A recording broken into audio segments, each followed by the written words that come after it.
बिस्मिल्लाहिर्रहमानिर्रहीम। अस्सलाम वालेकुम ख़ातिन हज़रात, कैसे हैं आप? आपके मूड कैसे हैं? आपके मिजाज कैसे हैं? मैं आपका होस्ट और दोस्त अरशद भट्टी हूँ। ऑन एवर अरशद भट्टी में आपको खुश आमदीद कहते हैं। खुदा रब्बुल करीम आपको खुश रखे, सलामत रखे, हंसता मुस्कुराता रखे। अल्लाह रब्बुल करीम आपको आसानियाँ अता फ़रमाए और आसानियाँ तकसीम करने की तौफ़ीक़ अता फ़रमाए। आमीन सुम्मा आमीन। ख़ास मेहमान जब भी पाकिस्तान से आते हैं बड़ी खुशी होती है और हम उनको दावत देते हैं, और आज बहुत ही ख़ास मेहमान हमारे साथ मौजूद हैं और पाकिस्तान टेलीविज़न देखने वाले और सियासतदान जो हैं ख़ास तौर पे बिल्कुल अच्छी तरह से पाकिस्तान की आवाम उन्हें अच्छी तरह से जानती है। नदीम अफजल चंद साहब आज हमारे साथ मौजूद हैं, खुशामदीद कहेंगे। नदीम साहब अस्सलाम वालेकुम। वालेकुम सलाम जी। कैसे हैं आप? सब खैरियत? ठीक ठाक जी। ये नदीम अफजल चंद, एक्चुअली तो आप नदीम अफजल गोंदल साहब हैं। हाँ जी, मेरा शासी कार्ड में तो नाम गोंदल है, गोंदल हमारी कास्ट है। कास्ट जी हाँ। तो Chand is my family nick name. अच्छा, उस वक़्त से वो फिर वालिद साथ जो साहब के है गया। साथ चंद लगता था, तो उस वजह अच्छा, से पॉलिटिकली हमें भी लोग चंद सारे उसी तरह से शासी कार्ड में मेरा अभी भी नदीम अफजल सर गोंदल ही गोंदल लिखा है। हुआ और आपकी बड़ी वहाँ पे ज़ाहिर है मंडी बहाउद्दीन में तो आपका पूरी है जी। फैमिली का वर्क एक बड़ा करते हैं जी, हम जी वर्कर लोग हैं। हमारा कोई हम कोई ना जागीरदार है, ना सरमायादार है, ना कोई हम उस लेवल के कोई अवामी वो। नुमाइंदे हैं आप। शुक्र अल्हम्दुलिल्लाह। नहीं, लेकिन आपकी सियासत शुरू काफ़ी पहले होगी मेरे ख्याल, नाज़िम से आपने शुरू किया, सिर्फ नाज़िम मैं मलकवाल से शायद मैं पढ़ रहा था जब ज़रा थोड़ा सा हमने जो हो रखा उसमें। लेकिन आप सही तरह से हमने आपको कोई 5-7 साल पहले देखा जब टेलीविज़न पे हर टॉक शो में आपने होना और दूसरा बंदा परेशान होता था आपके साथ बैठ के। लेकिन जी सियासत तो मैं यूनियन नाज़म बना था। यूनियन लोकल गवर्नमेंट से मैंने सियासत शुरू की थी सही 2000 में। फिर 2001 में मैं यूनियन नाज़म बना। तो उस वक़्त मीडिया का कोई इतना दौर लोकल गवर्नमेंट के ऊपर नहीं था, लेकिन पीपल्स पार्टी के 142 तहसील नाज़म जीते थे। काफ़ी तहसील 63 तहसील नाज़म थे। 63 में से हम 2 रह गए थे, बाकी सब छोड़ गए थे। तो मुशर्रफ दौर में हमने मुशर्रफ के ख़िलाफ़ उस वक़्त स्टैंड किया और लोकल पार्टीज़ 5 साल 4 साल भुगता। नो कॉन्फिडेंस भी हुआ, मुअत्तल भी हुए, सुप्रीम कोर्ट्स में जाकर बहाल भी हुए। तो एक पॉलिटिकल स्ट्रगल की अपोजिशन में रहकर। फिर अगला इलेक्शन फिर अपोजिशन की तरफ से लड़ा और काफ लीग के मुकाबले में लड़ा और हम हार गए। सही। उससे आगे फिर मैं 2008 में 8 एमएनए बन गया। जी हाँ, बिल्कुल। तो 2013 में हार के आप 2000 ये अल्लाह का करम है कि शुक्र अल्हम्दुलिल्लाह की सियासत अच्छे तरीके से जा रही। बाकी हार जीत होती तो रहती है। चलती रहती नहीं। अच्छा, बाज़ सियासतदान ऐसे हैं, मतलब उनका हार जीत से कोई ताल्लुक नहीं, उनकी सियासत अपनी सियासत है। और मेरे ख्याल में मुझे लगता है कि आप ना रह के असम्बली में ज़्यादा बेहतर तौर पे जो है वो देखिए परफॉर्म भी जी, करते हैं हम और खिदमत भी करते हैं। असम्बली में आए या ना आए, ना हम अपने हल्के की सियासत छोड़ सकते हैं, ना हम नेशनल लेवल पे जो थोड़ा बहुत रोल है ना हम उससे पीछे हट सकते हैं। सियासत नाम ही आप खिदमत खल्क का है, पीआर का नाम है। तो जब आप लोगों से मिलते रहें, जब आप लोगों में बैठते रहें, तो आप सियासत में करते हैं। सियासत हम सियासी परिंदे हैं, हम सियासत के सही बगैर है। कैसे रह सकते हैं। अच्छा सर, सियासत आपसे ये सवाल ज़ाहिर है पिछले 1-2 साल बल्कि इस साल से शुरू से ही बहुत ज़्यादा पीपल्स पार्टी का बहुत ताल्लुक आपका बहुत ज़्यादा रहा। मतलब मेरे ख्याल आप पे बहुत जो है उनका ये भी था कि चंद साहब तो कम से कम जो हैं बहुत पक्के हैं, हमारे साथ कहीं नहीं हैं।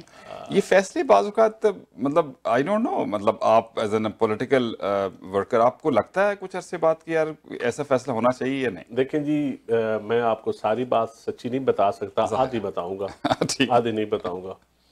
तो आधी वक्त बताएगा। मैं समझता हूँ कि पॉलिटिकल पार्टी जिसके साथ आपने वक्त गुजारा हो, जिसके आप बड़ा मैं हम तो पीपल पार्टी में सच्ची बात है वर्कर आम वर्कर के तौर जी पे थे। मैं बिल्कुल। कोई बड़ा लीडर तो नहीं था, लेकिन मुझे जितना मौका मिला असम्बली के अंदर या आउट ऑफ असम्बली या तंजीमी काम करने में, सच्ची बात है बड़ा मज़ा। और पीपल पार्टी के वर्कर मैं आज भी उनको सलाम पेश करता हूँ, वो मेरे से प्यार करते हैं। पॉलिटिकल वर्कर किसी भी जमात का हो, जी हाँ। वो बड़ा मासूम होता है। हम उसके जज्बात से खेलते हैं, उसके जज्बात को बहुत कम होता है कि हम उसके साथ मुखलस होते हैं। मैं समझता हूँ मुखलस होना चाहिए लीडरशिप को। हम जो कम अज़ कम सेकंड ईयर थर्ड ईयर हर टीयर्स के सियासतदान को बिल्कुल अपने ठीक है। वर्कर के साथ कनेक्शन भी होना चाहिए और मुखलस भी होना चाहिए। क्योंकि वो आपको हर वक्त आपके लिए नारे लगा रहा होता है, आपके लिए टाइम दे रहा होता है, आपको वोट देता है, आपके लिए खर्चा करता है, आपके लिए जान मारता है, आपके लिए अपने दोस्तों रिश्तेदारों से लड़ाई लेता है। तो ये उसका हक है।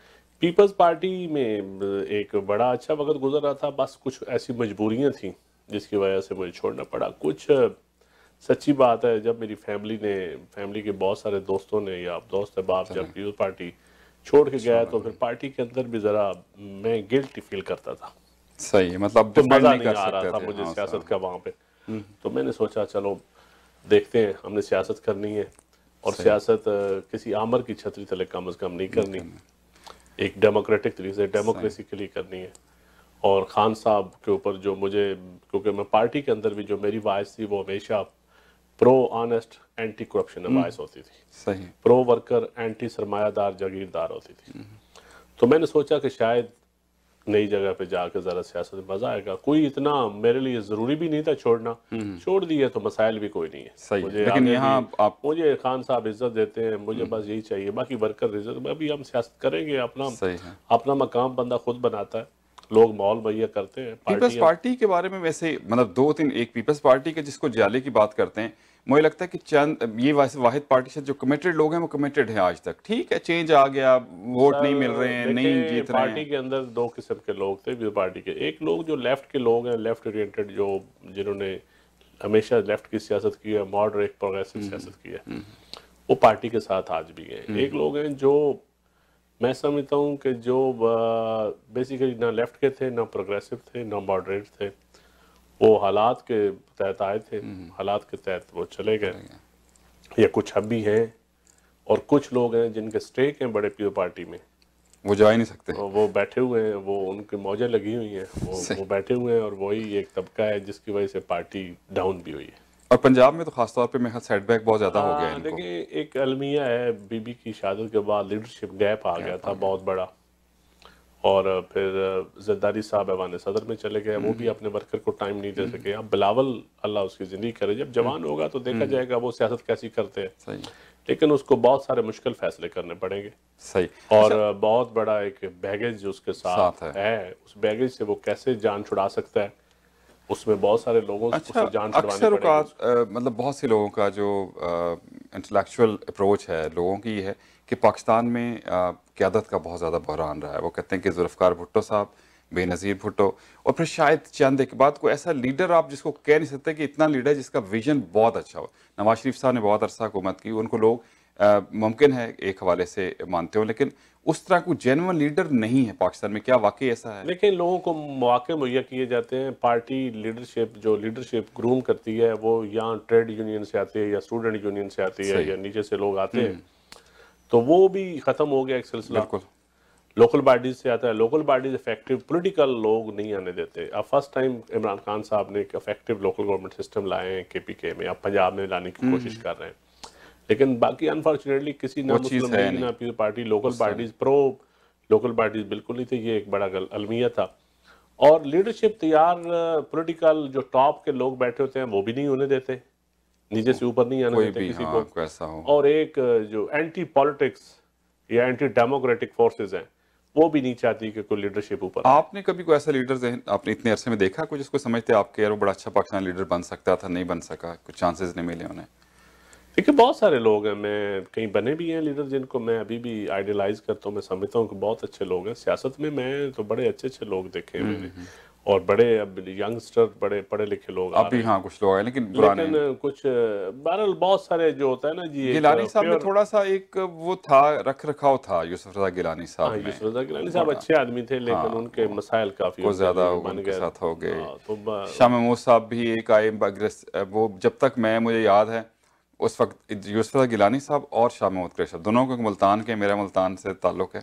मैंने मुल्तान के हवाले से तो आप दोनों को कभी कह सकते हैं कि वो लीडरशिप उभरी है साउथ से, लेकिन उन्होंने कभी लूज टॉक नहीं की थी, कभी भी नहीं, और गिलानी साहब ने अभी भी नहीं की। शाह महमूद साहब नहीं करते, अभी भी नहीं, कभी उन्होंने इस मामले में बड़े वफादार आदमी, वो बिल्कुल नहीं करते। शाह महमूद साहब भी इतना नहीं करते, लेकिन ये फिर भी एग्रेशन आ गया, जवाब देने आ गए, तो वो चीजें। अच्छा सर, इमरान खान साहब की शख्सियत है जो उनकी लीडरशिप है, ये भी मतलब हम ये तो नहीं कहेंगे कि हादसाती हैं, लेकिन वक्त तो गुजारा, लेकिन पॉलिटिकली इतनी मैच्योरनेस है, क्योंकि लोग इस सवाल से बहुत सवाल करते हैं। देखिए, 22 साल एक बंदे ने जदोजहद की है, जिसने बड़े मुश्किल हालात में पार्टी को चलाया है। बिल्कुल। तो मैं समझता हूँ ये तो ज्यादती होगी, क्योंकि बंदा कहे कि 22 साल जदोजहद करने वाला बंदा मैच्योर नहीं है। नहीं, मतलब बहुत से फैसलों के हवाले से लोग बात करते हैं। मैच्योरिटी मैं समझता हूँ, मतलब उस सेंस में ना ले मैच्योरिटी, वो एक रवायती तरीके से हट के फैसले करना चाहते हैं।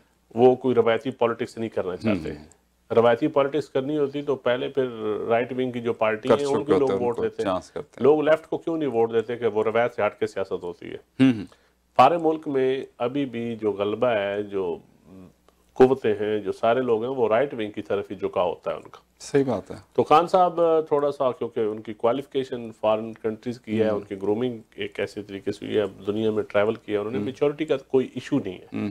और ऑनेस्टी के ऊपर भी मैं समझता हूँ कि एक नई लीडरशिप में जो एक ऑनेस्ट लीडर होना चाहिए, ये उसके ऊपर तो बैठने की फाइनेंशियल, जा सकती है। इंटेलेक्चुअल, ये दो ऑनेस्टीज बड़े जरूरी है। अच्छा, हम यहाँ ओवरसीज में बैठ के बहुत अरसे से देख रहे हैं, पाकिस्तान को मॉनिटर करते हैं, वहाँ के लोग जितनी लोग इमरान खान साहब से मोहब्बत करते हैं, जितना उनको सपोर्ट करते हैं, यहाँ भी और कहीं और नहीं, पहले कभी नहीं लोग देखा, कहते हैं कि कभी हमारे नहीं देखा मुल्क में पहले। एक अच्छा लीडर आए, एक अच्छा सोच वाला बंदा है और जिसके ऊपर लोगों को यकीन आ सके।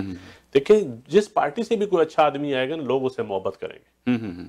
तो ये मैं नहीं कहता कि लोग मोहब्बत तब करते हैं, लोग एतबार भी करते हैं, फिर लोगों के साथ दगा हो जाता है। वादा कुछ किया जाता है, पूरे नहीं होते। देखें, वादे के अलावा भी आपके जो है ना परसेप्शन आपका, अब देखें पिछले 35 ईयर्स या 40 ईयर से जो सियासतदान भी आए हैं, 80% करप्शन में किस्से पटे हैं, 80%।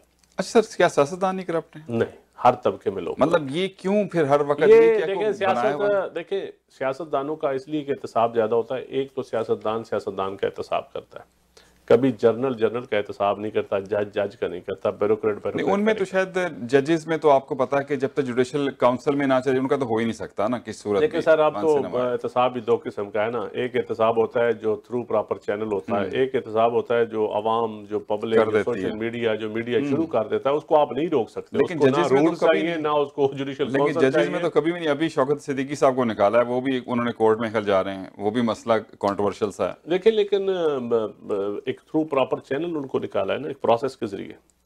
मतलब ठीक है, ये रिवाज तो चल पड़ा है कि निकल सकते हैं जज भी। लेकिन वही चीज बाकी जजेस के हवाले से जो एप्लीकेशंस है उनसे कोई बात नहीं, कोई अगला चीफ जस्टिस आएगा वो बाकी के ऊपर भी कर देगा। और इस तरह जनरल्स तो चलना चाहिए। जनरल्स के हवाले से उनका अपना एक है कि हमारा कोड ऑफ कंडक्ट ये है कि हम जो है कोर्ट मार्शल करते हैं, बहुत सारी चीजें करते हैं, और मेरे ख्याल में 2 दिन ऐसे इदारे हैं जिसके ऊपर बात नहीं कर सकते। ये नहीं हो सकता कि आपके सियासतदान सादा जिंदगी की तरफ आ जाएं, ऑस्टेरिटी की मुहिम चलाएं और फिर सबको करनी पड़ेगी। है अभी ये आहिस्ता आहिस्ता सवाल उभरेंगे और ये मैं समझता हूँ हर तबके के ऊपर आएंगे। आपको लगता है मतलब इस सिचुएशन में अब हम रोजाना, एक तो जब से नई हुकूमत आई है वो दिन गिनने शुरू हो गए हैं लोग, 100 दिन, 45 दिन, 90 दिन, शायद कुछ आपके जो वज़ीर इत्तलात ख़ास तौर पे हैं या 2-3 और वज़रा हैं, शायद वो मेरे ख्याल वक्त ज़रूरत से ज़्यादा बात करते हैं।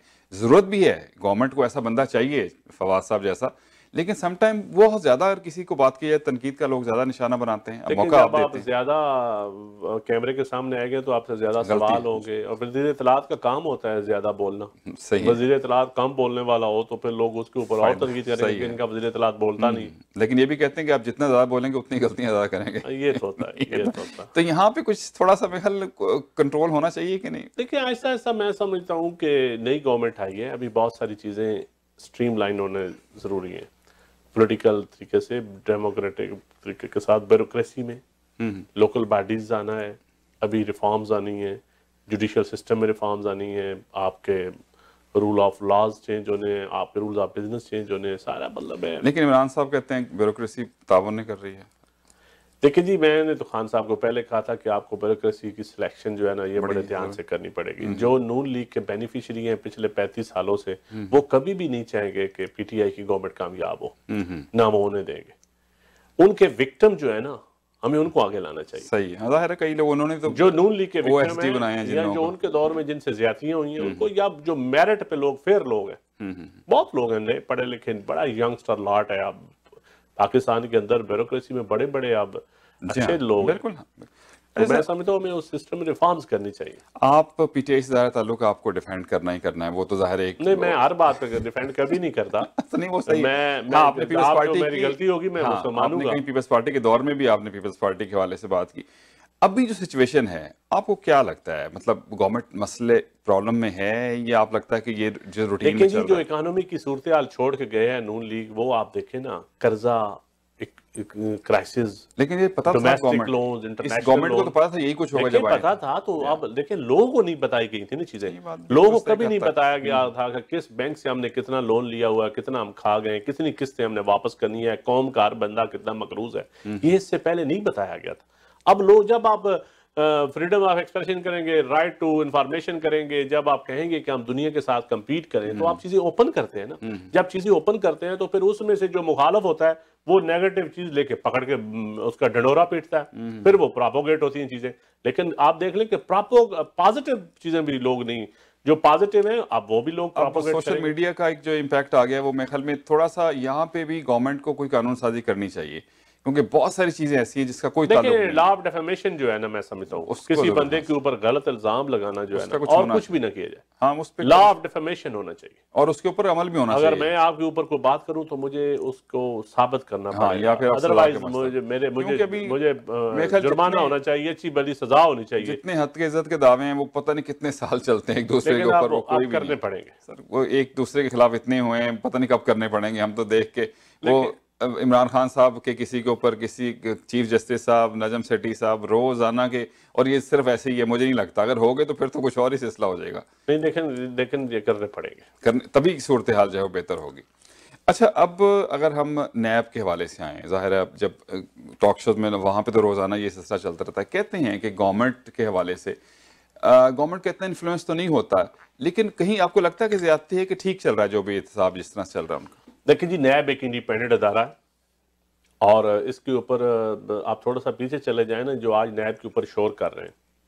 जब 18वीं तरमीम हो रही थी तो पीपल्स पार्टी और नून लीग COD के तहत, चार्टर ऑफ डेमोक्रेसी के तहत, शहीद मोहतरमा बेनजीर भुट्टो ने और मियां साहब ने जो साइन किया था, उसमें नैब लाज के ऊपर रिफॉर्म्स होनी थी, लेकिन नहीं हो सकी। ना पीपल्स पार्टी के दौर में हो सकी, ना नून लीग के दौर में हो सकी। तो अब वो अपने बनाए हुए सिस्टम, जिसको मुशर्रफ के दौर में वो कहते थे कि गलत इस्तेमाल किया, यकीनन हुआ, लेकिन मुशर्रफ के दौर में तो लैरिटी चेंज करवाने के लिए नैब इस्तेमाल हुआ, मुशर्रफ के दौर में तो इलेक्शन जितवाने के लिए।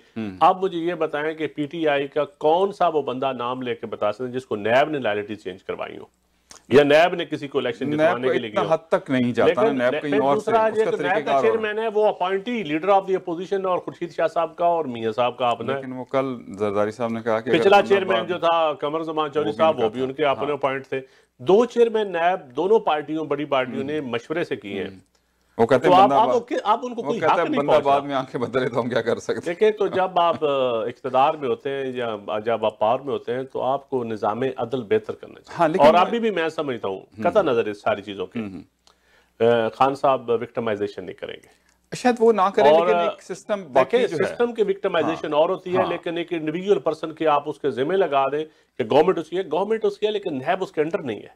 लेकिन मुलाकातें करना, वज़रा की मुलाकातें चेयरमैन से, प्राइम मिनिस्टर की तो ठीक है, मतलब वो जस्टिफिकेशन आप दौर में पॉलिटिकल लोगों की होती हैं। लेकिन मैं पिछले दौर में जब चेयरमैन PAC था तो मैं खुद चेयरमैन नैब को 2-3 दफा मिलना मेरे ख्याल थोड़ा, और फिर वही बातें जो हैं जैसे चौधरी परवेज इलाही साहब कर रहे हैं, नहीं, उनको तो मौका चाहिए, मीडिया को तो मौका चाहिए। मैं कहता हूँ अपोजिशन के लोग भी जाकर मिलें चेयरमैन नैब को, टाइम ले। अगर चेयरमैन नैब उनको ना मिले तो फिर वो कहें कि नहीं जी, हुकूमती लोगों को मिलते हैं, हमें नहीं मिलते। अपोजिशन किसी बंदे का नाम आए तो वो समझते हैं कि बस हमारा काम हो गया। आजकल तो ये सूरत बन रही है, मैं समझता हूँ, लेकिन अदल होना चाहिए इन सारी चीजों से हट के। कदा नजर मैं कहता हूँ नैब को भी, PTI की गवर्नमेंट को प्रोसिक्यूशन ही हमारे जिम्मे ना, PTI के जिम्मे, बाकी तो नैब ने इंक्वायरी अपनी इंक्वायरीज में ना हुकूमत मदाखलत कर सकती है, ना हुकूमत के मतहत इदारा है, वो उसकी अपने एक इंडिपेंडेंट जीत है, जुडिशरी की इंडिपेंडेंट जीत रखती है, इसके ऊपर हुकूमत नहीं। अच्छा सर, जब साउथ पंजाब की बात बड़ी हुई, आप भी उस हवाले से कुछ बात करते, गो कि आप डायरेक्टली साउथ पंजाब से उस तरह से लिंक नहीं, लेकिन जाहिर है आप वहाँ लोग हैं, बात करते रहे। ये हर दफ़ा इसको पॉलिटिकल स्टंट के तौर पर क्यों इस्तेमाल? अब भी देख लें आप, एक महाज बना, वो खत्म हो गया। मैं आपको सीधी सी बात बताऊं, जो लाहौर में एलीट क्लास है ना, वो ये लाहौर रहती है, इस्लामाबाद रहती है, उसको जाने नहीं, कराची रहती है। वो साउथ पंजाब वाले वहीं रहते हैं। एलीट क्लास कराची में या इस्लामाबाद में, KPK की एलीट या कराची में या इस्लामाबाद में। साउथ पंजाब की जो एलीट क्लास है, जो अशराफिया है, जो बड़े लोग हैं, वो सारे लाहौर में रहते हैं। तो वो अगर सूबा बन जाएगा तो फिर उनको भी मुल्तान जाके रहना पड़ेगा, तो इसलिए वो नहीं हो बनेगा। तो मेरे ख्याल में ब्यूरोक्रेसी को भी, जो अब सेक्रेटरी या चीफ सेक्रेटरी या एक बैठता है तो वो लाहौर से उसकी हुक्मरानी शुरू होती है, तो DG खान तक, सादकाबाद तक जाती है। बिल्कुल सही। लेकिन चीजें बदल गई हैं, अब मेरे ख्याल में आप ज्यादा देर रोक नहीं सकेंगे। मेरे ख्याल में ये अब पहले बहुत दफा लोगों को चाहिए, वो भी जब लाहौर का डिफेंस जब गुलबर्ग देखते हैं, क्यों ना देखें, तो वो डीजी खान, लिया, बकर, मियां वाली, अब उन लोगों को भी ये हक बनता है कि हाँ, वो और भी जब ये जिंदगी गुजारने का और सोचे। क्योंकि वो अब टेक्नोलॉजी इतनी आ गई कि हर हमें चीज आपको मिल सोसाइटी रही को है। अर्बनाइज नहीं करना चाहिए, बिल्कुल सही। और मैं समझता हूँ पावर्स जो है ना, डेफिनेशन ऑफ तो पावर्स सर बहुत जरूरी इसमें है। जो जिस तरह ये सूबों की बात हो रही है, क्यों ना ऐसा कोई निज़ाम हो जिसमें एक दफ़ा एक डिवीजन को आप जो है वो इतना आज़ाद कर दें कि अपने फैसले कर सके और देखिए उसके बाद आप करना। 1973 का कॉन्स्टिट्यूशन उस वक्त हालात थे तो पास हो गया। हम्म। अब हर दौर में अब जितनी पोलराइजेशन हो हाँ, गई है, बहुत ज़्यादा। कॉन्स्टिट्यूशनल अमेंडमेंट कोई इतनी आसान नहीं है। हम्म। अब तो पॉलिटिकल पार्टीज आपस में बैठने के लिए बात भी नहीं करते ना एक दूसरे के साथ, बिल्कुल सही। इस लेवल पे चले गए। 1988 वाली सियासत, 90 वाली सियासत आ रही है दोबारा आ दोबारा। गई है, बिल्कुल ये सही। अलमिया है, ये नहीं आनी चाहिए। सही। और अब तो मेरे चंद साहब, मुशर्रफ साहब इसको जो है क्रेडिट लेते हैं कि उन्होंने मीडिया को जो है आज़ाद किया, और मेरे ख्याल में किसी हद तक वो दुरुस्त भी है। उस वक्त जिस तरह की आज़ादी थी, अब भी मीडिया आज़ाद है, लेकिन लगता ऐसा है कि वो अब मुख्तलिफ पार्टीज़ को भी या मुख्तलिफ कह लीजिए कि पावर हाउसेस का नुमाइंदा बन गए हैं, और वहाँ जो देखिए मालकान जो है भी ना, जिस तरह आ गए हैं, वो लगता है ऐसे ही है कि आपको चैनल देखे पता चलता है कि क्या बात हो अच्छा रही साहब, हकीकत यह है कि मुकम्मल आज़ाद नहीं है। है। ज़ाहिर अभी तो बिल्कुल नहीं है। बिल्कुल आपकी बात ठीक है। हाँ। कुछ मीडिया इदारों की, ताकतवर इदारों की तरफ देखता है, बिल्कुल सही। कुछ मीडिया मालकिन की जो मालकान है उनकी पॉलिसी को और फॉलो कुछ करता है, पॉलिटिकल पार्टी कुछ से देख हुकूमत रहे वक्त की पॉलिसी को फॉलो हाँ। करता है, कुछ अपनी उनकी लाइकिंग डिसलाइकिंग होती है, कुछ इंटेलेक्चुअल करप्शन आ जाती है। सही बात। ये सारे जो है ना कम्बिनेशन करें तो इसमें आप 100% मीडिया आज़ाद नहीं कह सकते। लेकिन अगर आप ज़ियाउल हक दौर से कंपैरिजन करें, बहुत बेहतर है। आमरीयत के दौर में कंपैरिजन करें, तो आज ना कोई चैनल बंद कर सकते हैं आप, पिछले नंबर ना पर चले किसी जाते को हैं। ऑफ एयर कर सकते हैं। देखिए अभी होता है वो, लेकिन वक्त आने के साथ साथ अभी जब डीटीएच आ जाएगा, जब और चीजें आ जाएगी, तो ये भी काम खत्म हो जाएगा, केबल हाँ, वाला भी। जो जिसने देखे इंटरनेट है उसके पास तो कर ले। अब तो लेकिन सर इसका इम्पैक्ट तो पड़ता है, मतलब काफी इम्पैक्ट पड़ता है। बहुत इम्पैक्ट है जी, बड़ा पॉजिटिव इम्पैक्ट है। नेगेटिव भी मीडिया का पॉजिटिव इम्पैक्ट है, मैं तो नेगेटिव नहीं कहूंगा। नहीं, मतलब कुछ लोगों के लिए नेगेटिव होता है, कुछ के लिए पॉजिटिव। देखिए अब जो करेक्टर असैसिनेशन तो मतलब गालियां तक तो देते हैं, और तो वो लेकिन रह मैं नहीं फिर भी समझता हूँ कि जिसके असैसिनेशन के जो काबिल होता है, ज्यादातर उसकी होती है। सही। लेकिन इसका मैं तो मीडिया को सच्ची नहीं, बात लेकिन है, कई आप देखें कि वो सिर्फ खास तौर पे एक अपना कह लीजिए ना कि थीम लेके आते हैं, उन्होंने आज ये करना है, और देखिए लोग क्यों जज कर रहे होते हैं ना, लोग भी जज कर रहे होते हैं, लोगों को भी पता है कि ये एंकर किस लाइन पे जा रहा है। अब लोगों को भी जज करने देना, इनका भी एहतसाब नहीं होना चाहिए। ऑटोमेटिकली खुद ही एहतसाब, ये कैमरा बहुत बड़ा एहतसाब करता है खुद। और आजकल तो कहते हैं ना कि जब कोई आप भी कैमरे चीज के सामने बात कर रहे होते हैं ना, तो सुनने वाले देख रहे होते हैं कि ये बात ठीक कर रहा है या किधर से हो रही है ये और बात, रिकॉर्ड भी हो रही है और या वो वापस आ भी अब जाएगी। अरशद साहब जो मेरा आप इंटरव्यू कर रहे हैं, तो अगर आपको ऐसी लाइन मुझे देंगे कि मुझे लगेगा कि ये ऑलरेडी प्लांटेड इंटरव्यू है, अगर आप मुझसे डायरेक्ट सवाल करेंगे, तो मैंने देखा है कि अब तो रिकॉर्डिंग जो कई बड़े बड़े लीडर्स की करती है रिकॉर्डिंग, वो पहले सवालनामा भेज दिया जाता है। हाँ, लेकिन प्रॉब्लम ये है कि जो कुछ रिकॉर्ड हो गया वो लेकिन मैं महफूज हो समझता गया। हूँ कि जो मीडिया का ना एक काम हकीकत है कि मीडिया को एजुकेटिव रोल होना चाहिए उसका, बिल्कुल चीजों और दूसरा कंस्ट्रक्टिव क्रिटिसिज्म होना चाहिए। हाँ, मतलब थोड़ा सा आप लोगों को रिफॉर्मेटिव आप थ्योरी दें, लोगों को एजेंडा दें, लोग उसके ऊपर डिबेट करवाएं, लोगों को अच्छी चीजें भी दिखाएं, ताकि लोग भी डिप्रेशन से निकले। क्योंकि वहां हमने देखा कि ये भी थोड़ा सा लोगों को डिप्रेशन से निकालने का काम भी मीडिया का होना ये चाहिए। डिप्रेस करता है। ये 9 बजे की 8-9 बजे जो है वो देखिए कई जगह डिप्रेस, देखिए उनका काम है, तनकीद भी होनी चाहिए। अगर ये सोशल प्रेशर ना हो तो बड़े बड़े लोग फिरौन बन जाएं। हाँ, वो टीआरपी के चक्कर वहाँ इस किस्म की चीजें आ गई। आप देखें 10 लोग हैं वही आपको नजर आएंगे, और कई चैनल्स का ये खास तौर पे एक तरीकेकार है कि बस किस तरह से आपस में उनकी गुफ्तगू लेकिन करवा दी जाए। आप जब लोग बैठते हैं ना, चैनल लगाते हैं, लोगों को पता होता है कि ये एंकर, ये मेहमान किस तरह से बात करेगा और क्या होगा आगे। उनको पता है कोई ये नई बात करेगा, ये नई बात नहीं करेगा, वो चैनल चेंज कर सर आप देते हैं। यकीन कर लें कि जाहिर है हम भी लोग भी फॉलो करते होंगे। मुझे लगता है कि लोग 10-1 मिनट तमाम पॉलिटिकल टॉक शोज देखकर ड्रामे की तरफ चले जाते हैं, जो सूरत हाल चल रही है। तो ये अभी इश्तिहारात बहुत होते हैं, कमर्शियल बहुत होते हैं। अब 34 मिनट्स चैनल्स उनका अपना एक पैसा कमाना। अब ऐसा ऐसा लोग पूछेंगे कि कौन सा चैनल कितना टैक्स देता है, किस प्रोग्राम में कितने मिनट्स एयर होना चाहिए, प्रोग्राम कितने इश्तिहारात के ऊपर होना चाहिए। अब ये लोगों में अवेयरनेस आएगी ना, ये भी अब ये चेक एंड बैलेंस भी आएगा। सही। अच्छा, एक तो होते एग्रेसिवनेस आपकी हो कि आप एग्रेसिव हैं, एक होता है कि अल्फाज का चुनाव क्या है। पीटीआई पे खास तौर पे ये बड़ा इल्ज़ाम रहा है कि खास तौर पे उनके सोशल मीडिया के लोग और प्लस कुछ लोग गो के नून लीग में भी थे, ऐसी बात नहीं है, पीटीआई में भी एक दो थे वो करते, सॉरी पीपल्स पार्टी में एक दो लोग थे, ये क्या इसने भी असर डाला कि मतलब इतनी इस किस्म की गुफ्तगू और ये चीज लेकिन सियासत में मैं समझता ट्रांसलेट हो हूं जाती नहीं, पहले ऐसा नहीं था। सियासत में 10 साल पहले नजरियाती नहीं था सर। इख्तलाफात होने चाहिए, सियासी इख्तलाफात होने चाहिए। मैं समझता हूँ जातियात के ऊपर ना नहीं अटैक होना करना चाहिए, और गुफ्तगू ना बहुत एहतियात से करनी चाहिए। आपको जातियात की तरफ इतना जाना तो चाहिए। इसकी तरफ तवज्जो देनी चाहिए पीटीआई को अब। मेरा ख्याल है सारी पार्टियों को देनी चाहिए, हाँ हर पार्टी में है, बिल्कुल है, मैंने बताया हर नून लीग में पार्टी भी में थे है और देने उसका चाहिए। और अल्टीमेटली ये वक्त के साथ साथ हो जाता है। चाहे वक्त मतलब ये भी अब जो बंदा 5 साल पहले जो सियासत में आया वो 5 साल बाद मैच्योर हो जाता ठीक है। हो जाएगा। सही जब है। हम शुरू में आए थे तो हम भी लड़ते थे, सच्ची बात है। वक्त के साथ साथ बंदा ठीक हो जाता है सही है। और ये मेच्योरिटी तो एक टाइम लगता है आने में। सही। अच्छा, बाई इलेक्शन में अक्सर औकात ये होता है कि जी जो गवर्नमेंट है नॉर्मली 90% जीतती है, ये पीटीआई के साथ क्या है बाई इलेक्शन? देखिए वो इसलिए जीती है कि एक तो लोगों को पता होता है कि जो पावर पॉलिटिक्स करने वाले लोग हैं वो हमेशा गवर्नमेंट को वोट देते हैं। दूसरा जो इंतजामिया मशीनरी होती है, पटवारी से लेकर डिप्टी कमिश्नर तक, डीपीओ तक, फंडिंग, सुई गैस, बिजली, रोड्स, गली नाली, ये सब एक्टिव हो जाते हैं।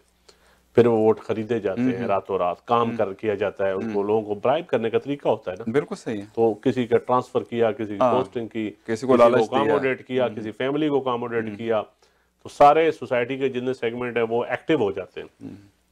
पीटीआई को आप एक क्रेडिट दें कि पीटीआई ने ये प्रैक्टिस खत्म की है।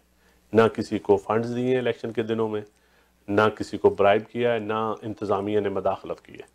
सही, लेकिन बाई आपको इलेक्शन में तो openly वैसे challenge टाइम करता भी इतना नहीं होता बाई इलेक्शन में, देखिए, वादे करें अब आप। ये इलेक्शन बाई इलेक्शन कोई पैरामीटर नहीं होता नहीं किसी है, की नहीं, मतलब पॉपुलैरिटी को या किसी की कमजोरी को जांचने सर, का। पंजाब में कराची में कोई हो तो कोई बात नहीं, आप केपीके में अगर हारते हैं तो लोग सवाल जरूर करते हैं, मतलब आप देखिए सवाल तो हर जगह होता है ना, मतलब यहाँ चले फिर लेकिन भी ठीक डिपेंड है। करता है कि कुछ लोग आप जो इलेक्शन से हारते हैं, लोगों को उनके हारने का अफसोस होता है, अगले इलेक्शन में वो जीत जाते हैं। लेकिन ज्यादातर लोगों का ख्याल है, खुद पीटीआई के लोग कह रहे हैं कि शायद हमारे इंटरनल एक तो टिकट सही नहीं दिया गया टिकट, हमें, ये बात भी ठीक है, और टिकट इसमें आपने टिकट्स का टिकट्स की दिया गलत और तकसीम आप का भी एक इशू सारे है। रिश्तेदारों को टिकट दे दिए, लोग जा रहे मतलब वो टोटल देखिए भाई को भाई को भाई को। रिश्तेदारों के जो टिकट होते हैं वो उस पर भी दो स्कूल ऑफ थॉट होते हैं। एक तो ये होता है कि आप अभी हमारे यहाँ इतनी डेमोक्रेसी पार्टी के अंदर नहीं आई कि फैमिली से हट के फैमिली को भी लोग अकोमोडेट करते हैं। दूसरा उनकी फैमिलीज जो होती हैं वो फिर इलेक्शन जीतना आसानी से होता है उनको। ऑलरेडी पूरा जो आप सिस्टम चल रहा होता है, किसी डिस्ट्रिक्ट प्रेसिडेंट को या तहसील प्रेसिडेंट को टिकट दे दें तो वो बेचारा क्या इलेक्शन लड़ेगा। लेकिन टाइम आएगा जहां आप टिकट दिए कि ऐसे लोग जीते भी हैं। अब ये आप इसके ऊपर आप कुछ नहीं कह सकते कि आप कहीं पे फैमिली वाला टिकट फायदेमंद होता है तो कहीं पे नुकसान में आ जाता है। चौधरी बरादरान के लिए वो फायदेमंद रहा, वो इतनी मार्जिन से जीत गए और उधर जो है। अच्छा, ये एक और चीज़ हमने यहाँ भी देखी है, पाकिस्तान में तो बहुत ज़्यादा होगी मुझे नहीं पता, लेकिन यहाँ भी लोग पार्टी बेसिस पे इतना एक दूसरे के खिलाफ हो जाते हैं, मतलब नून लीग और पीटीआई के। मैं रेडियो पे टॉक शो करता हूँ रोज़ाना, मतलब इतने ज़्यादा नफरत का इजहार हो जाता है। मेरे ख्याल ये बहुत एक्सटेंड पे चला गया, लोगों को इस बारे में बहुत एहतियात करने की ज़रूरत है कि अपनी दोस्तियाँ, अपनी रिश्तेदारियाँ आप पॉलिटिक्स की नज़र ना करें। देखिए, अब मेरी दोस्ती पीपल पार्टी में भी हैं, नून लीग में भी हैं और पॉलिटिकल पार्टीज में भी हैं। जब मैं बैठ के बातें करूंगा उनकी जातियात, और बैठ के इकट्ठे टॉक शो भी करते हैं। बिल्कुल, मैं कहता हूँ पॉलिसीज के ऊपर आप खुल के इख्तलाफ करें, बिल्कुल सही है, लेकिन एक लिमिट होनी चाहिए, एक लिमिट से आगे नहीं। आप पॉलिटिक्स में इतना आगे ना चले जाएं कि आप सलाम दुआ से भी जाएं। और फिर मेरे ख्याल है वो ज़ाहिर है जो वो जब एक दफ़ा नफरत का इजहार होता है वो दिल में रह जाती है बात में, वो फिर कहीं ना कहीं वो इंतजार, मौके के इंतजार में होता है, ये आएगा तो फिर इंसान बड़ा छोटे ज़हन का बंदा वो होता है, उसको इंसान के अंदर से नहीं निकलते। अच्छा सर, अभी आज कल जरदारी साहब की प्रेस कॉन्फ्रेंस अगर आपने फॉलो की है तो मैंने देखी है, काम आज उनकी फिर अनशेड्यूल्ड मुलाकात थी, वो मौलाना फजल रहमान से उनकी मुलाकात हुई काफ़ी, और फिर उन्होंने वही बात जो है वो दोबारा की। आपको लग रहा है कि या अब बहुत से दोस्तों का ख्याल है कि शायद जरदारी साहब के ऊपर या पीपल्स पार्टी के ऊपर ये अकाउंट्स जारी अकाउंट्स वाले हैं, या बहुत से प्रेशर हैं, बहुत बात लोग करते हैं, या वाकई कोई एक्टिविटी शुरू होने वाली है? मैं समझता हूँ कि जरदारी साहब को या पीपल पार्टी को, पीपल पार्टी ने सीओडी जो मियां साहब से किया था उसके बाद एक तयशुदा था कि किसी गवर्नमेंट को डिस्टर्ब नहीं किया जाएगा। तो पीपल पार्टी अपने आप को डेमोक्रेटिक जमात कहती है और यकीनन है भी, मैं तो समझता हूँ डेमोक्रेटिक जमात है। उनको जमहूरियत को कमजोर नहीं करना चाहिए।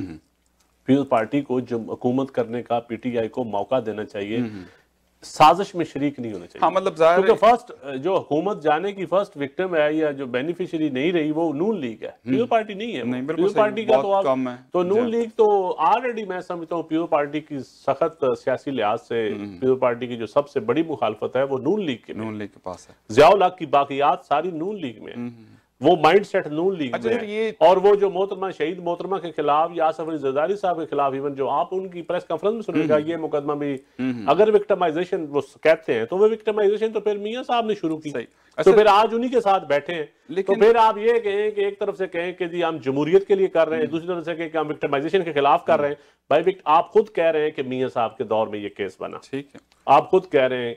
तो आप मियां साहब जब इक़्तिदार में अपोजिशन में होते हैं तो उनको जमहूरियत याद आ जाती है, उनको MRD भी याद आ जाती है, उनको ARD भी याद आ जाती है। जब इक़्तिदार में होते हैं तो फिर वो सोलो फ्लाइट के कायल हैं, ब्यूरोक्रेसी के जरिए। अच्छा, लेकिन सर ये मंजूर नजर ब्यूरोक्रेट्स के जरिए हुकूमत करने के पॉलिटिकल लोगों के जरिए नहीं। जो टैग है मतलब जी आमिरियत का ज़िया साहब की, मतलब ये क्या सारी उम्र इनके साथ रह गए, खत्म नहीं होना? मतलब बहुत से लोग मुख्तलिफ काम करते हैं, देखें चेंज कर लेते हैं, मतलब मुमकिन है वक्त के साथ देखें एक ग्रूमिंग होती है कि आप इदारों के जरिए जो सियासत के आदी हो जाए ना, जो जुडिशरी, फौज, media, bureaucracy, civil bureaucracy, military bureaucracy के जरिए जिनको आदत हो जाए सियासत करने की, उनके खून से नहीं जाती। ठीक है, वो जब तक उनके साथ हो वो फेर होते हैं, जब उनके खिलाफ हो तो फिर उनको जमहूरियत याद आ जाती है, हबीब जालब के शेर याद आ जाते हैं। लेकिन आखिर वो कहते हैं हम अपने आप को चेंज कर लिया, आप कहते हैं कि नहीं, फितरत जो है वो बदलती नहीं है। लेकिन सरमायादारों के जरिए हुकूमत करना भी वही एक आमरीत का दूसरा रूप है। ठीक, लोगों को अब एक नया ट्रेंड आया ना पाकिस्तान में,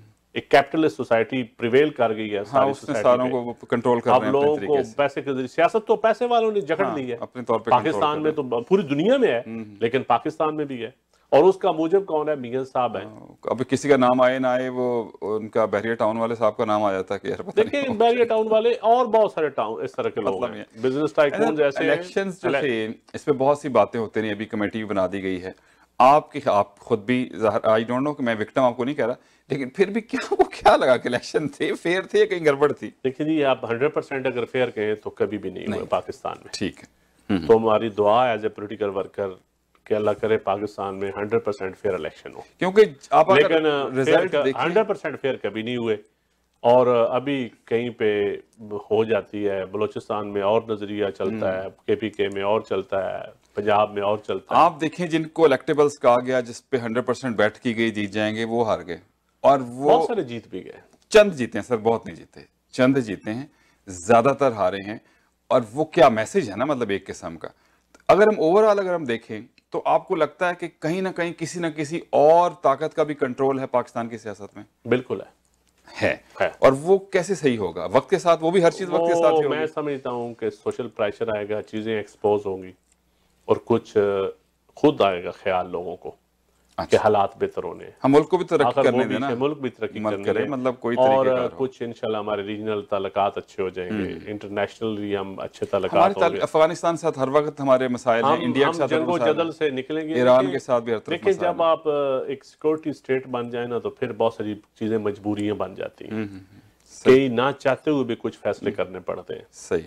तो जब आप पुरअमन मुल्क होंगे तो आपके नीयत, आपके फैसलों में जो नजर आएगी वो और चीज होगी, और फिर तिजारत बढ़ेगी, चीजें ज़ाहिर है मुल्क। तो इसमें मैं समझता हूँ कुछ मजबूरियां हैं, कुछ शौक है। दोनों शौक आहिस्ता आहिस्ता जाता है, शौक खत्म आहिस्ता आहिस्ता होगा, मजबूरियां भी जल्दी इंशाल्लाह खत्म हो जाएगी। अच्छा, अभी इस वक्त आप, वैसे तो हम हमेशा होपफुल रहते हैं, लेकिन आप पाकिस्तान की जो सिचुएशन है मौजूदा, आप हर वक्त देखते हैं, मुआशी मसाइल भी हैं और भी है, हमारा जो इमेज पूरी दुनिया में है, आप होपफुल हैं? आपको लगता है चीजें बेहतर हमारा इमेज? देखिए अब अफगानिस्तान की जंग में हमें किसने भेजा था? अमेरिका ने भेजा था। अमेरिका के हम अलाए थे, इतादी थे, फिर हमें वहां पे छोड़ के अमेरिका खुद चला गया, फिर हम उसकी को भुगत रहे हैं। वही जंग फिर हम अपने गाँव के, अपने देहातों में लड़ने, बिल्कुल सही, वो माइंडसेट बन गया, एक माइंडसेट तैयार किया, एक नैरेटिव था, एक बयानिया था, उस बयानिया से हम आज तक हमारी कौम लड़ रही है, हमारी फोर्सेज लड़ रही है, हमारी पोलिटिकल जमातें लड़ रही है। फिर हमारी पॉलिटिकल जमातों ने दहशतगर्दी भुगती, शहीद मोहतरमा का ले लें, और बहुत सारे ANP के लीडर ले लें, और बहुत सारे पॉलिटिकल लोग हैं जो दहशतगर्दी का शिकार हुए। फोर्सेस देख लें, हजारों में, लाख के करीब आपके लोग शहीद हुए, आपका बिलियन डॉलर का नुकसान हुआ।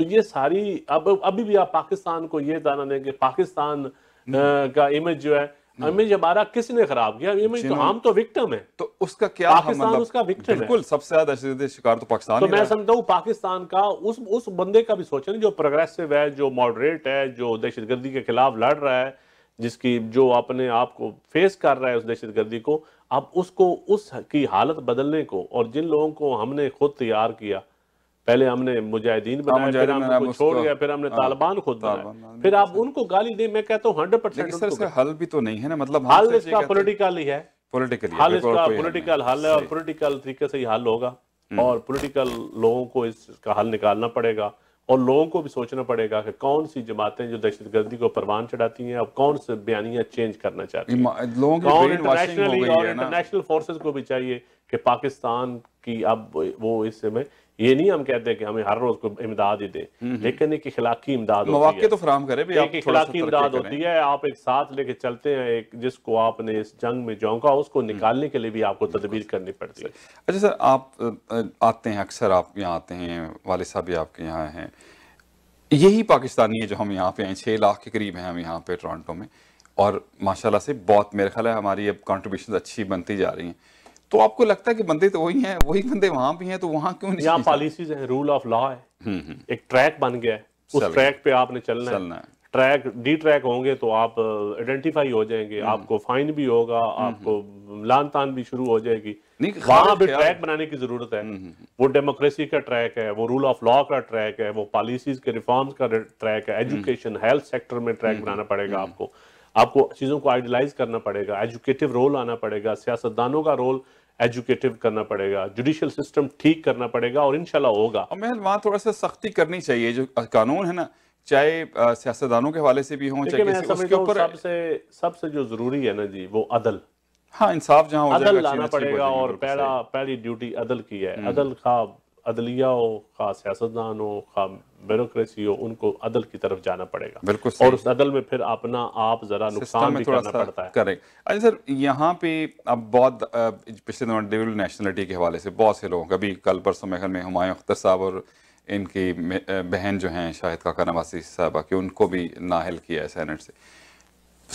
बेट भी यहीं पे होती है ओवरसीज, अभी देखिए कल थे माशाल्लाह $millions जो हैं वो रेस कर लिया, तो ये फिर जब इतना है तो इनको हक देने में क्या प्रॉब्लम है? आल्दो मेरी तो कोई ड्यूल नेशनलिटी नहीं है ना, मेरा कोई इरादा है लेकिन मैं इतना बताऊं आपको कि मैं समझता हूं कि इनको हक मिलना चाहिए, इनको इलेक्शन लड़ने का भी हक मिलना चाहिए, वोटिंग का तो हो गया, वोटिंग का तो इंशाल्लाह हो जाएगा, इलेक्शन लड़ने का भी हक। हाँ, मतलब मैं तो असूली तौर पर इसके हक में हूं, मतलब क्योंकि जब आपको इनके पैसों से प्यार है, जब आप इनसे मांगते हैं तो इनसे मांगते हैं, कहते हैं ओवरसीज पाकिस्तानी हमारी इमदाद, लोग करते भी हैं, और मैंने देखा है कि लोग रहते इधर हैं, कमाते इधर हैं, खाते, लेकिन उनके दिल अभी पाकिस्तान के साथ धड़कते हैं। और आप ये देखें कि मुख्तलिफ प्रोग्राम में जो ज्यादा अरसा पाकिस्तान से दूर है वो ज्यादा मोहब्बत बढ़ती जाती है। मैं कहता हूँ इतने लोग कीन यहाँ पे मैंने देखे हैं, मैं अमेरिका भी गया हूँ, उतने वहां में लोगों को मिला, मैं यूरोप में भी गया हूँ, तो इतने पाकिस्तान में नहीं है। बिल्कुल सही है, जितने एक एक इशू के ऊपर यहाँ लोग कीन है कि ये जी ट्रैफिक का सिस्टम क्यों नहीं ठीक हो रहा, वो हॉस्पिटल क्यों नहीं ठीक हो रहा। आप यकीन करें कि समटाइम पाकिस्तान की कोई खबर हमें मिलती है तो हम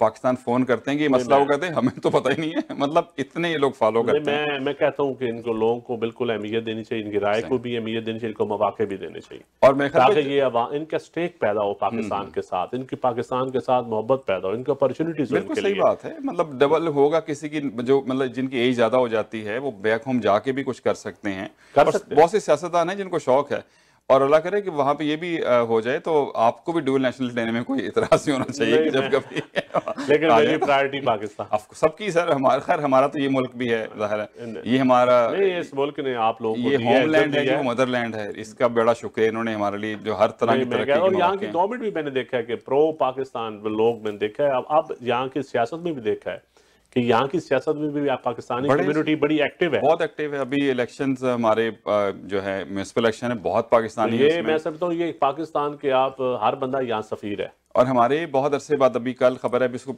कंफर्म ऑलमोस्ट कर लिए कि बहुत अरसे बाद हमारे जो यहाँ के इमिग्रेशन मिनिस्टर हैं वो पाकिस्तान जा रहे हैं, और इतना यहाँ की कम्युनिटी, पाकिस्तानी कम्युनिटी अपने मुल्क के लिए काम करती है, काश हमारे सफारत खाने भी इतने करते ये भी गवर्नमेंट के ऊपर जो है वो बड़ा, वो अनफॉर्चुनेटली इतना नहीं करते। अब महज कुछ पॉलिटिकल फॉर्मेलिटीज हैं, मैंने देखा है बहुत सारे मुल्कों में जाकर, और कनाडा में मैंने देखा है कोई इनका अपनी कम्युनिटी से राब्ता नहीं होता, कोई पाकिस्तान के लिए ट्रेड के लिए नहीं कर रहे होते, जो सबसे कोई पाकिस्तान के लिए फंड रेजिंग मैंने देखा है, डैम्स के हवाले से देखा है, कुछ भी नहीं, सिविल सोसाइटी कर रही है सारा। रात वैसे कॉन्सुलेट शामिल था, बैठे हुए थे ना खामोशी के साथ और क्या, ये फंक्शन तो उन्होंने अरेंज नहीं किया ना। हाँ, कुछ हद तक उन्होंने कंट्रीब्यूशन किए, लेकिन वो चीज आपकी बात इस हद तक है। नहीं, मैं तो बिल्कुल ओपनली कहूंगा कुछ नहीं करता। तो इसका भी कोई गवर्नमेंट करेगी? फेलियर है हमारा सिस्टम में, रिफॉर्म्स करनी पड़ेगी, ये सफारत खानों में रिफॉर्म्स लानी पड़ेगी। इनको इंडिया की तरफ देखना चाहिए, इनको दूसरे ममालिक की तरफ देखना चाहिए कि वो किस तरह अपना ट्रेड का करते हैं, अपने स्टूडेंट्स का करते हैं, आपने हाँ उनको लाने के लिए बहुत कोशिश करते हैं। खैर यहाँ पे क्योंकि लोग नेशनल हो जाते हैं, कनाडा, यूएस, अमेरिका वगैरह में जितने लोग आते हैं वो यहाँ के नेशनल हो जाते हैं, तो इसे हमें कॉन्सुलेट से बहुत ज्यादा ताल्लुक हमारा नहीं रहता। जो हमारी कॉन्सुलेट को तो चाहिए ना, हाँ, उनको चाहिए, क्योंकि वो बड़ा जरूरी है। आपकी जरूरत नहीं है, उनकी जरूरत है, ताकि वो बैठे इसलिए चैनलाइज करें, यहाँ से सरमाया बैठे हुए क्यों है, इसलिए पाकिस्तान में इन्वेस्ट वहाँ दफ्तर पाकिस्तान का यहाँ सफारत खाना है, तो वो क्यों बनाया गया? पासपोर्ट और बाकी चीजें बनाते हैं, बाकी लेकिन आपकी बात बिल्कुल दुरुस्त है, उस पर ज्यादा तवज्जो की जरूरत है। Sir thank you very much, बहुत शुक्रिया। पता था आप बहुत मसरूफ हैं, लेकिन आपने वक्त निकाला, बहुत शुक्रिया। और इंशाल्लाह फिर आप आएंगे तो फिर मुलाकात होती रहेगी। Thank you very much. Nadeem Afzal Chand साहब हमारे साथ थे। थैंक यू शहजादा बेनज़ीर साहब और वकास कोंदल साहब, जिनके तवस्सुस से जनाब हमारे तक पहुँचे हैं। बहुत से लोग होते हैं जिनसे आपको बात करके अच्छा लगता है, और बात वही है जो सीधी सीधी होनी चाहिए। सियासत में वो कहते हैं कि सियासतदानों के बारे से बहुत सी बातें हैं, उनके बारे में बहुत सी बातें मशहूर हैं, लेकिन जो दिल के साफ़ हैं वो सियासतदान को लोग भी याद रखते हैं। उनमें से एक नदीम साहब हैं, और हमें उम्मीद है इंशाल्लाह, दुआ भी है कि इस किस्म के सियासतदान और ये हुकूमती जिम्मेदारी भी संभालें और बेहतर तौर पर जो है हमारे मुल्क की खिदमत हो सके, बैक होम भी और यहाँ भी।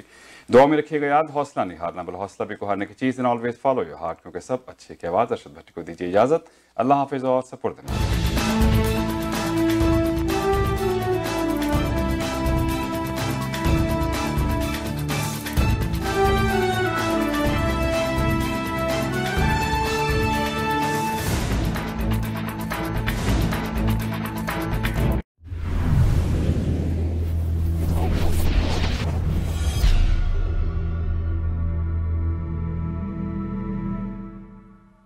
Hey guys, it's me Shoaib Akhtar. I'm coming to Canada from 1st till 5th of November for Human Concerns International Fundraising Tour. Human Concern International is saving life globally since 1980. Please do come join us for this noble cause from 1st till 5th of November. Please buy your ticket as soon as possible. I will see you guys very soon in Canada. Love you all. Take care. Bye.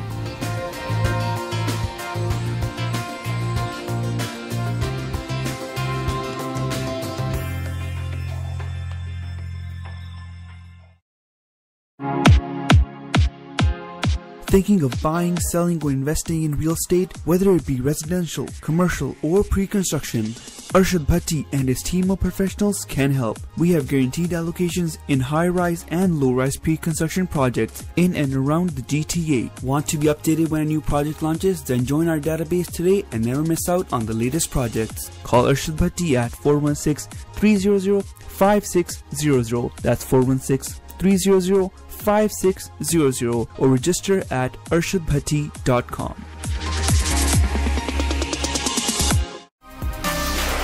डिक्सी electronics and appliances हम लगातार 3 साल से consumer choice award जीत रहे हैं, और इस साल pre black Friday sale has already started. आप हमारे स्टोर पे आएँ। 65 इंच का सैमसंग टीवी फॉर 987, और हमारे पास LG का 43 इंच का टीवी जो है 4K, वो 389 प्लस टैक्स, और आपको इसके साथ मिलेगी free HDMI cable. So don't forget कि आप विजिट करें at 5120 Dixie road, unit 11 Mississauga, जो कि डिक्सी और एग्लिंटन के इंटरसेक्शन पर है। Thank you and have safe holidays.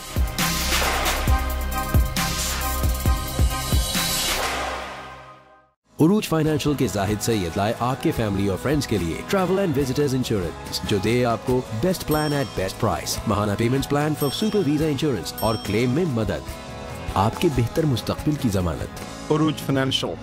Urooj financial के जाहिद सैयद लाए आपके मॉर्गेज डेट के लिए life insurance and in case of disability monthly payment plan, जो आपकी फैमिली को दे बेनिफिट, ना कि आपके बैंक को, आपके बेहतर मुस्तकबिल की जमानत। उरूज financial. The law professionals at TM Law, providing professional services in the GTA in the areas of civil litigation, criminal defense, family matters, and real estate. Serving the community in English, Punjabi, Hindi, and Urdu.